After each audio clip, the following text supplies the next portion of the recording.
You ask Tiger to solve. This deals with linear equations with one unknown. The final result is a equals 3. Let's solve it step by step. Group all constants on the right side of the equation. Add 12 to both sides.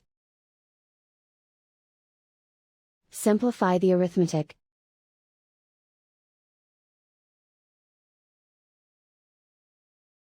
Isolate the a. Divide both sides by 5. Simplify the fraction. Find the greatest common factor of the numerator and denominator. Factor out and cancel the greatest common factor. And so the final result is a equals 3.